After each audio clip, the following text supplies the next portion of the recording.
Mid दिसंबर का समय है और यूजीसी एक सजेशन रिपोर्ट निकालता है। ये सजेशन रिपोर्ट पूरे सीयूईटी, यूजी और पीजी के एस्पिरेंट्स के लिए बहुत बड़ा रिपोर्ट साबित होता है, क्योंकि ये रिपोर्ट एक तरह से देखें तो ये यूजी और पीजी के एग्जाम्स को पूरी तरह से बदल करके रख देता है। इस रिपोर्ट में यूजी के बच्चों के लिए दो बड़ी बात रहती है कि एक एलएलबी डोमेन को कैंसिल किया जाता है, वाइप आउट किया जाता है, और दूसरा जो रहता है कि मल्टी डिसिप्लिनरी अप्रोच को लाया जाता है। अगर सही शब्दों में कहें, आसान भाषा में कहें तो कहा जाता है कि आर्ट्स का बच्चा चाहे तो वो भी साइंस का एग्जाम दे सकता है, साइंस के सब्जेक्ट्स को चूज कर सकता है, और साइंस का बच्चा चाहे तो वो भी आर्ट्स का जा सकता है, मतलब मल्टी डिसिप्लिनरी रहता है।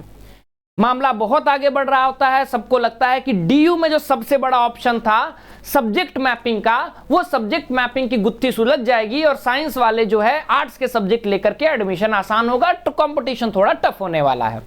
फिर आता है नया साल, 1 जनवरी का वो दिन, और प्रोफेसर हनीत गांधी मैम का एक इंटरव्यू आता है।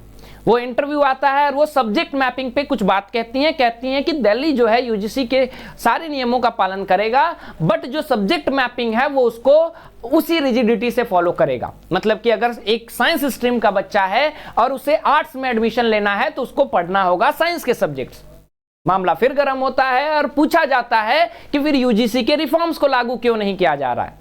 हर जगह बातें उठती हैं, हर जगह जो है सेशंस आते हैं, वीडियोस आते हैं, सभी लोग वीडियोस बनाते हैं, लेकिन सभी लोग शायद एक वीडियो के ट्रिक को भूल जाते हैं, और वो ट्रिक रहता है न्यू एजुकेशन पॉलिसी। जी हाँ, न्यू एजुकेशन पॉलिसी का वो ड्राफ्ट जो बात करता है 2025 तक न्यू एजुकेशन पॉलिसी को इंप्लीमेंट करने की, जो बात करता है कि ये जो चेंजेस अब यूजीसी लाने वाला है उसका उससे क्या रिश्ता है। आज हम लोग बात करेंगे सब्जेक्ट मैपिंग की, लेकिन मैं शुरुआत करूंगा उस न्यू एजुकेशन पॉलिसी से जो आपकी चीजों को आसान कर देगा।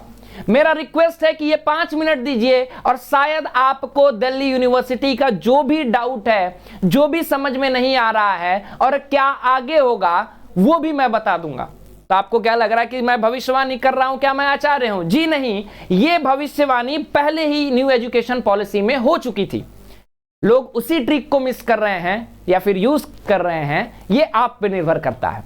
नमस्कार, स्वागत है आप सभी लोगों का बेसिक शिक्षा के इस ऑनलाइन लर्निंग प्लेटफॉर्म पे। तो अभी तक आप चैनल पे नए हैं और सब्सक्राइब नहीं किया तो सब्सक्राइब कर लीजिए। और ये जो पिक्चर देख रही है एक ऐसी यूनिवर्सिटी है जो कि मोस्ट टारगेटेड यूनिवर्सिटी है। बात करें तो इस इंटरव्यू की बात करते हैं, लेकिन उससे पहले आपको समझने होगा दिल्ली यूनिवर्सिटी के एडमिशन प्रोसेस को। दिल्ली यूनिवर्सिटी कहता है कि आपको अगर मेरे यहां एडमिशन लेना है तो आपके पास कुछ फेजेस हैं। पहला फेज कि ड्यूरिंग द रजिस्ट्रेशन फेज, जब आप रजिस्टर कर रहे होते हैं, at that point of time आपको दिल्ली यूनिवर्सिटी को चूज करना रहता है। फिर आता है आपका CSAS पोर्टल, जहां पे आपको रजिस्ट्रेशन करना रहता है, जो कि फेज 1 कहलाता है। आफ्टर दैट CUET का रिजल्ट आता है और रिजल्ट के बाद आता है फेज 2, और यही कंट्रोवर्शियल फेज 2 है। बात आती है सब्जेक्ट मैपिंग की। सब्जेक्ट मैपिंग क्या कहता है ये समझिए। सब्जेक्ट मैपिंग कहता है कि सपोज इन केस कि मैं जो है 12th का बच्चा हूं, ठीक है। 12th बोर्ड में मेरे सब्जेक्ट्स जो हैं वो रहे हैं इंग्लिश, फिजिक्स, केमिस्ट्री, मैथमेटिक्स, और मुझे जाना है और करना है BA। इसके लिए डीयू कहता है कि आपके पास कौन कौन से डोमेन होने चाहिए। तो BA के लिए आपके पास 3 डोमेन, 1 लैंग्वेज होना चाहिए। ये जो 3 डोमेन और 1 लैंग्वेज होगा, ये आपका 12th के सब्जेक्ट से मैच करना चाहिए। फेयर एनफ, सबको लेवल प्लेग्राउंड मिलेगा, खेलिए आप इसमें, जो भी इसमें टारगेट करेगा वो अचीव करेगा, वो एडमिटेड हो जाएगा। यहीं पे चेंज करने की बात करता है यूजीसी, कहता है कि यही जो सब्जेक्ट मैपिंग है वो इनडायरेक्टली वो हट जाएगा। कैसे? कहता है कि जब स्ट्रीम मैटर ही नहीं करेगा, आप भले साइंस स्ट्रीम से हैं, अगर आपको आर्ट्स में एडमिशन लेना है तो जो डोमेन की लिस्ट है 23, उसमें से कोई भी 3 चूज कर लीजिए और 1 लैंग्वेज चूज कर लीजिए, डजेंट मैटर कि आप क्या चूज कर रहे हैं। लेकिन फिर 1 तारीख का इंटरव्यू आता है और हनीत गांधी मैम कहती हैं कि हम लोग इसी क्राइटेरिया को फॉलो करेंगे। अब होता क्या है ये समझिए। अगर ये सब्जेक्ट मैपिंग जो है, ठीक है, ये जो सब्जेक्ट मैपिंग है, अगर ये होता तो क्या होता? अगर मान लीजिए ये नहीं हो रहा है, सपोज फॉर एग्जांपल समझ लेते हैं कि ये मान लीजिए नहीं होता है, ठीक है, सब्जेक्ट मैपिंग को नहीं हटा दिया जाता है, तो हमारे पास कितने स्ट्रीम है? एक हो गया साइंस, एक हो गया आर्ट्स, एक हो गया कॉमर्स, ठीक है। आर्ट्स के बच्चे क्या करेंगे? बीए ज्यादातर। कॉमर्स के बच्चे या तो कॉमर्स में जाएंगे, नहीं तो फिर बीए। साइंस के बच्चे क्या करेंगे? या तो बीएससी नहीं तो बीए, यही ऑप्शन है। क्या आर्ट्स के बच्चे बीएससी कर सकते हैं? इम्पॉसिबल। क्या कॉमर्स के बच्चे बीएससी कर सकते हैं? इम्पॉसिबल, क्योंकि आप निकाल ही नहीं पाएंगे एग्जाम।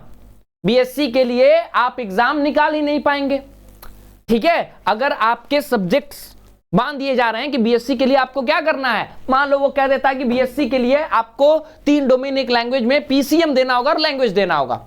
आ जाइए सभी लोग बीएससी की दीजिए। आर्ट्स का बच्चा दे पाएगा?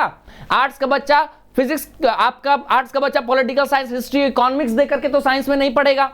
मतलब कि अगर रैशनली देखें तो मोस्ट अफेक्टेड एरिया क्या था? आर्ट्स। मतलब कि आर्ट्स में बच्चों का इनफ्लो बहुत ज्यादा था। आर्ट्स का कंपटीशन ऑलरेडी टफ होता है और टफ हो जाता। क्या ऐसा होता कि साइंस का भी एग्जाम आर्ट्स के बेसिस पे ले लिया जाता? नहीं, ये भी नहीं हो सकता था, क्योंकि आपको फिर जो है डिवीजन करना होगा। इसी से रिलेटेड आता है एक ड्राफ्ट जो आपको ध्यान देना होगा। ये ड्राफ्ट है न्यू एजुकेशन पॉलिसी 2019 का। जब आप इस ड्राफ्ट में आएंगे तो ये ड्राफ्ट के पेज नंबर 4 पे आएंगे और पेज नंबर 34-35 पे आएंगे, तो ये ड्राफ्ट कहता है कि इसका बहुत सारे मिशंस हैं, ठीक है। 5334 का जो क्राइटेरिया है वो भी है, लेकिन इसके साथ कहता है ये फ्लेक्सिबल करिकुलम स्ट्रक्चर लाएगा, मल्टीडिसिप्लिनरी स्ट्रक्चर लाएगा, मल्टीडिसिप्लिनरी इंस्टीट्यूशंस और स्ट्रक्चर लाएगा, रिगरस टीचिंग मेथड रहेगा, फ्लेक्सिबल करिकुलम स्ट्रक्चर रहेगा।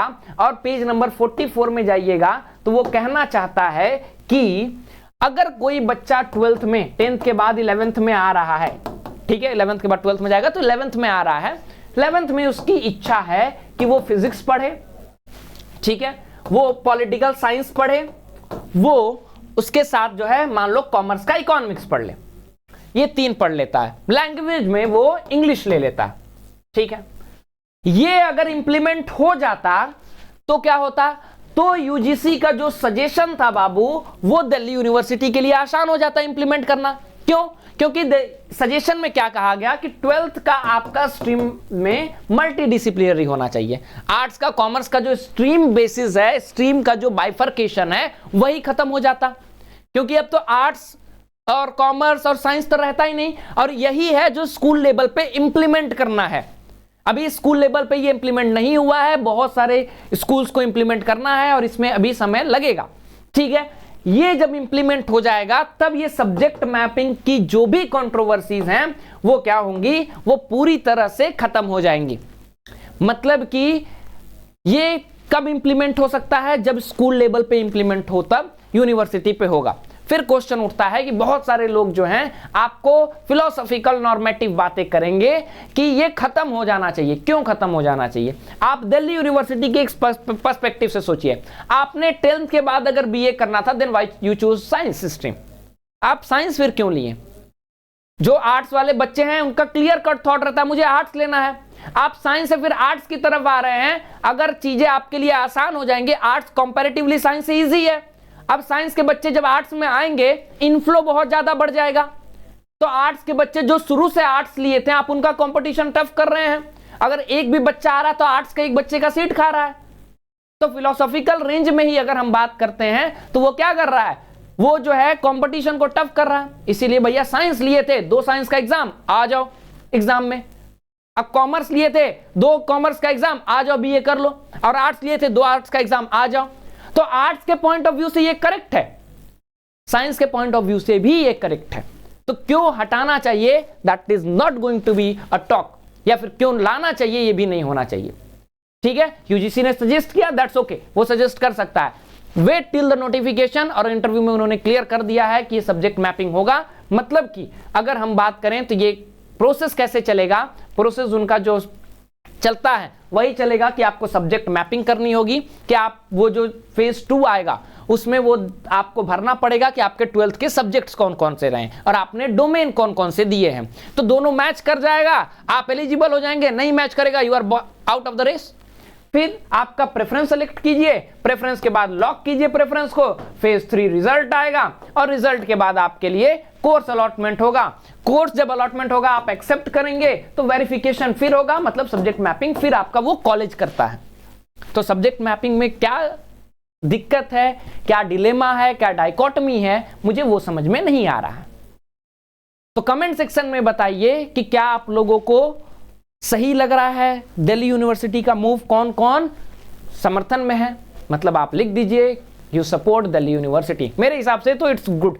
आर्ट्स के बच्चों के लिए भी ये क्या है, ये सही है, साइंस के लिए भी सही है। आपके 10th के बाद डिसाइड करना। तो ये इंप्लीमेंट कब होगा, जब आप जो है लॉजिकली देखें और आप एनईपी को भी देखें, जब ये आएगा new education policy school level पे इंप्लीमेंट हो जाएगा, दैट टाइम ये क्लियर हो जाएगा। यूनिवर्सिटी पे तो आपने 4 year BA honours with research implement कर दिया है, वो इजी है।